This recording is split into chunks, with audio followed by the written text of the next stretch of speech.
I've been watching your work for years. I grew up on, I love Selena. I love Out of Sight's one of my favorite movies of all time. Thank you.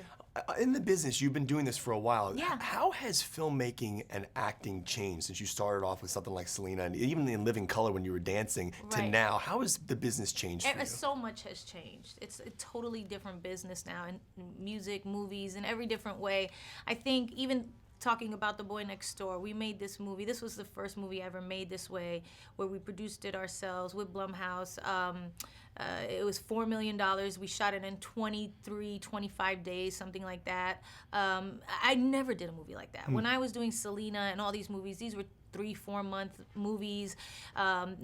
Studios used to spend, big budgets on everything. It wasn't just like the, computer generated movies and all that kind of stuff that had the big budgets.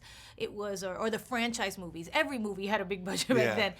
It wasn't like that. Even Selena, which was considered an independent film, was $16 to $20 million at that time. And that was, I don't know how many years ago, 17, 18 years ago now. But this was $4 million, 25 days. And it's the new paradigm of filmmaking and of even music. Everything has its way where it's like anybody can record because of computers and internets and devices. Everybody can be a producer, a filmmaker, grab a camera, grab a machine, and do what they want to do. And so it's a whole new world out there. Well, last night we were in the theater watching the scene, and everyone's jaw just dropped. Okay, which scene?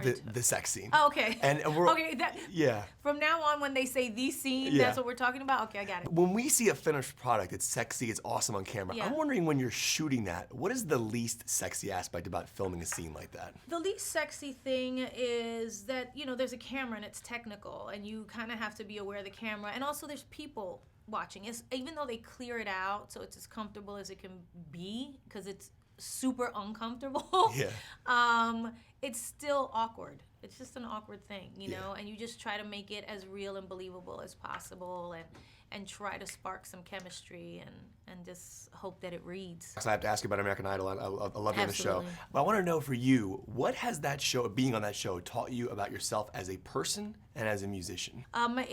This is what I love about this show the most, is the exchange of when you're mentoring someone or trying to share your experience and your advice with them, how much watching and observing them helps you grow.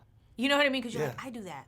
God, I do that. And you know what? I see it in them, and I'm going to correct it in them, and I correct it in myself as well. And so since I've been on Idol, I feel like I've grown as a performer, a live performer, so much because of that show. And also as a person, I think, it allowed me to, in the public eye, before, and again, you talk about the business changing, everything was so guarded, your image was so guarded, you tried to always put your best foot forward, and I still do that, but it allowed me to be more vulnerable and not to be afraid to let people know who I really am, because on reality TV, it's just you. There's no script, there's no nothing.